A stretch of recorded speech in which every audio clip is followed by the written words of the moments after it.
भगवान का नियम था कि भगवान वृंदावन की खूब चर्चा करते थे अपने। एक दिन नारद जी आए, भगवान अपने वृंदावन की कह रहे थे, मेरा वृंदावन ऐसा, मेरा वृंदावन वैसा, अपने वृंदावन की चर्चा कर रहे थे। नारद जी ने कहा, सरकार आपकी तो आदत हो गई है अपने वृंदावन की तारीफ करने की। अरे वहां क्या रखा है, वहां गवार ग्वालवाल ही तो रहते हैं, आप क्या इतना चाहते हो कि वृंदावन को आप मरे जाते हो। भगवान ने कहा, नहीं नहीं, वो मुंह से निकल गया, कोई बात नहीं। भगवान ने कह दिया मुंह से निकल गया। ऐसा कह के नारद जी चले गए। एक दिन क्या हुआ कि भगवान नहीं भूले, नारद जी तो भूल गए। नारद जी भगवान के यहाँ आ रहे थे, भगवान आंगन में खड़े थे। जैसे ही नारद जी आंगन में प्रवेश करे, भगवान धड़ाम से नीचे गिर पड़े। भगवान जैसे ही नीचे गिरे, नारद जी दौड़ करके आए, गर्गाचार्य जी दौड़ करके आए, रुक्मणी आदि समस्त रानियां दौड़ करके आई और भगवान को देख रही हैं कि क्या हुआ, ठाकुर जी गिर गए, क्यों गए, क्या दिक्कत हो गई भगवान को। गर्गाचार्य जी आए, कहा क्या दिक्कत है हमारे कृष्ण को। तो गर्गाचार्य जी कहते हैं, देवी तुम्हारे कृष्ण को एक बीमारी हो गई है। बोले दवा क्या है। तो गर्गाचार्य जी कहते हैं, दवा है कि कोई भक्त अपने चरणों की रज कृष्ण के सर पर लगा दे तो कृष्ण तत्काल ठीक हो जाएंगे। गर्गाचार्य ने कहा, नारद जी आप भी तो भगवान के बहुत बड़े भक्त हो, अपने चरणों की रज ठाकुर जी के सर पर लगा दो। नारद जी कहते, अरे पागल हो गए हो, अरे वो ब्रह्म है, हम कहां साधारण अपने चरणों की रज यदि उसके मस्तक पर लगाएंगे तो घोर पाप लगेगा, इसलिए नहीं, अपने चरणों की रज ठाकुर जी के चेहरे पर नहीं लगा सकते हम। गर्गाचार्य जी ने कहा, तो जाओ कोई भक्त की चरण रज ढूंढ करके लाओ। नारद जी गए हैं, किसी ने अपने चरणों की रज नहीं दी। क्यों? क्योंकि कौन अपने चरणों की रज ठाकुर जी के सर पर चढ़ाएगा। कौन अपने चरणों की रज दे सकता है जो भगवान के सर पर रखनी हो। सबने मना कर दिया। लौट करके नारद जी आए हैं, नारद जी ने मना कर दिया कि सरकार कोई अपने चरणों की रज नहीं दे रहा। तो गर्गाचार्य जी बोले, एक काम करो, वृंदावन चले जाओ, वृंदावन चले जाओ, शायद वहां जाकर के तुम्हें कोई दे दे। नारद जी बोले, अरे और वहां कहां ग्वाल बाल, वो गवार ग्वाल वाल, वहां थोड़ी वो भक्त हैं, वो क्या अपने चरणों की रज देंगे। गर्गाचार्य जी ने कहा, चले बस जाओ, शायद दे दें, देखाओ, चले जाओ देखाओ। नारद जी पहुंचे। जैसे ही नारद जी आज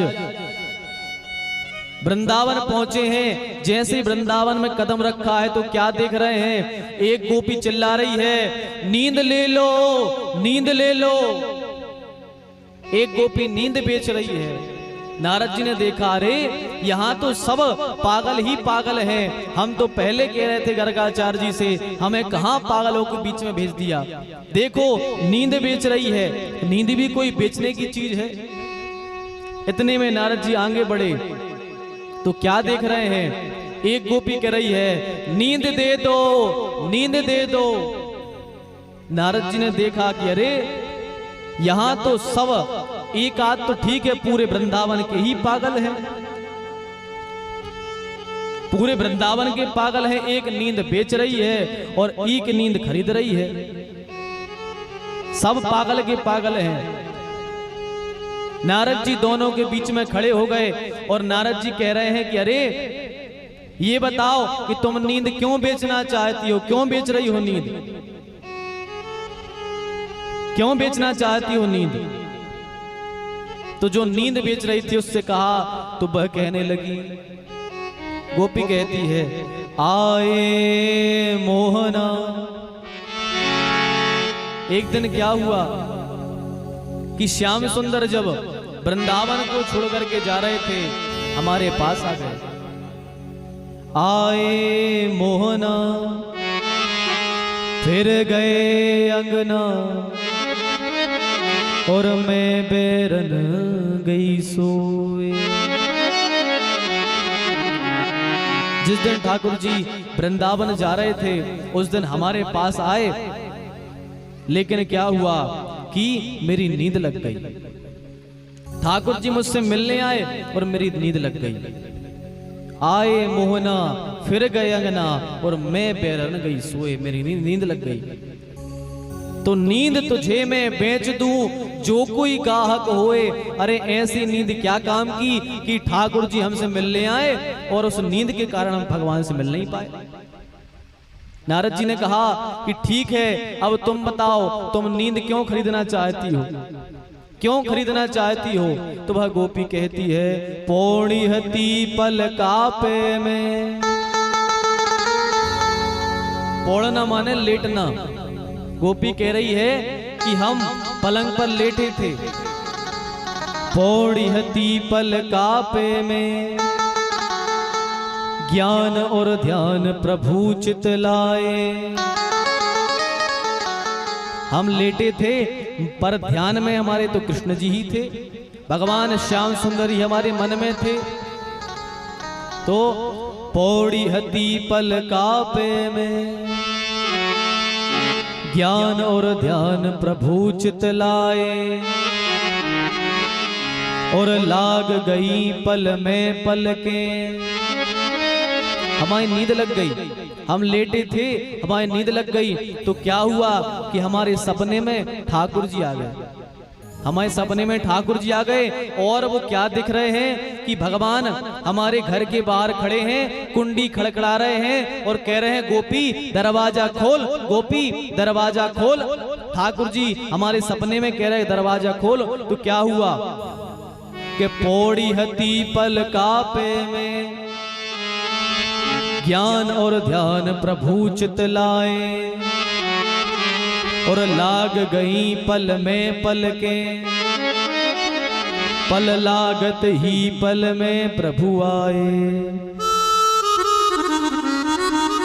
जैसे ही सपने में भगवान ने कहा गोपी दरवाजा खोल, तो क्या हुआ कि जो मैं उठी उनसे मिलवे।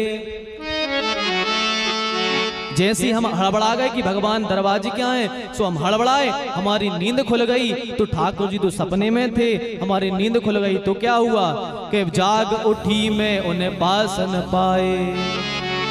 जैसे ही हम हड़बड़ा कर उठे तो क्या हुआ कि जो मैं उठी उनसे मिलवे। तो जाग परी प्रभु पास न पाए। अरे वो तो हमारे सपने में थे, हम हड़बड़ा करके उठे और ठाकुर जी तो सपने में थे, आंख खुल गई। इसलिए मैं नींद खरीदना चाहती हूँ कि नींद हमें आ जाए तो कम से कम सपने में ठाकुर जी आएंगे, हम दरवाजा खोलेंगे, उनसे दो दो बातें हो जाएंगी हमारी। तो दोनों गोपियां कहती हैं कि हम दोनों की हालत एक सी हो गई। बोले कैसी? तो गोपी कह रही है, ते प्रभु प्रियतम सोयक खोए और मैं प्रभु प्रियतम जाग के खोए। गोपी कह रही है कि तुमने भगवान को जागकर खो दिया और मैंने भगवान को सोकर खो दिया, इसलिए नींद तुझे मैं बेच दूं जो कोई गाहक हो।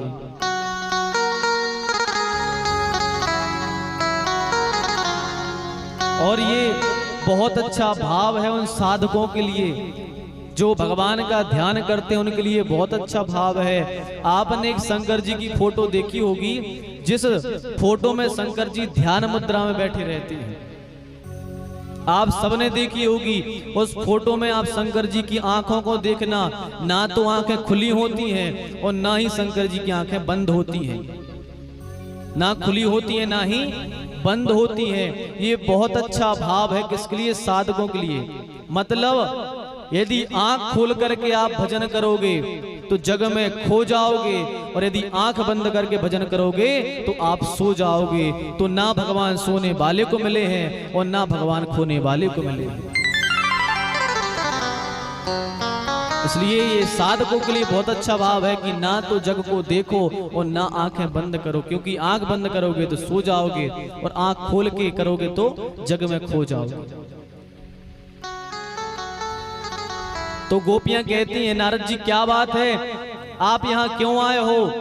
तो नारद जी कहते हैं ये सब छोड़ो, तुम्हें पता है कि कृष्ण द्वारका में बीमार पड़ गए हैं। गोपियों ने कहा दवाई क्या है? नारद जी ने कहा कि दवाई है कि कोई भक्त अपने चरणों की रज दे दे और वह रज ठाकुर जी अपने मस्तक पर लगा लेंगे, ठाकुर जी तत्काल ठीक हो जाएंगे। जैसे ही नारद जी की ये बात सुनी, गोपियां तो चीख चीख कर रोने लगी। कहा नारद जी, अरे हम कितने अभागन हैं कि ना तो हमने भगवान का कभी ध्यान किया, ना हम भगवान के भक्त हैं, ना कभी हमने माला की है। अरे नारद जी, यदि आज हम भगवान के भक्त होते तो शायद आज हम अपने चरणों की रज देते थे। अरे नारद, ना कभी हम मंदिर गए हैं, कितने हम अभागे हैं कि आज हम ठाकुर जी के काम नहीं आ पा रहे। गोपियां तो केवल एक ही बात कहती हैं कि सूर हमारे नंद नंदन और नहीं जगदीश, के ऊधो मन न भये 10-20। एक हथों सो गयो श्याम संग,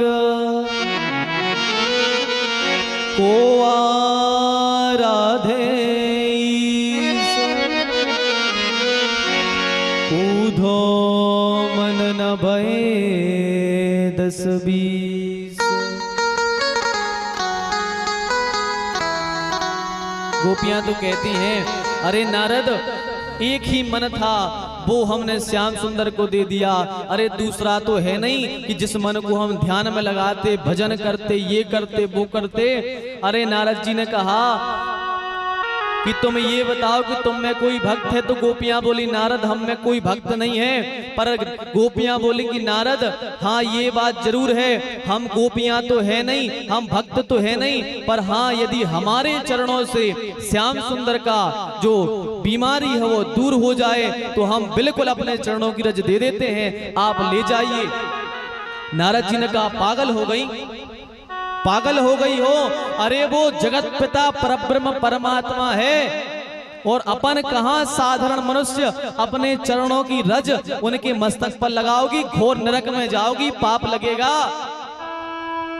गोपियां कहती है नारद, घोर नरक में चले जाएं, पाप का बाप मिल जाए और कितने भी कीड़े पड़ के मर जाएं, पर यदि नारद हमारे चरणों की रज से श्याम सुंदर ठीक हो जाएं तो हमारे चरणों की श्याम सुंदर के लिए रज ले जाओ। हम पाप को नहीं डरते और हम नरक को नहीं डरते, हम तो केवल श्याम सुंदर को प्रसन्न देखना चाहते हैं, बस हमारे चरणों की रज ले जाओ। ये गोपियों के भाव हैं। गोपियां नरक को नहीं डरती, पाप को नहीं डरती। अरे वो क्या काम का नरक? यदि हमारे किसी कारण से ठाकुर जी ठीक हो रहे हैं तो नरक जाना भी स्वीकार है, पर हमारे श्याम सुंदर तो ठीक हो जाएं। ये भाव है गोप ग्वालों के, इतना प्रेम करते हैं गोप ग्वाल भगवान से।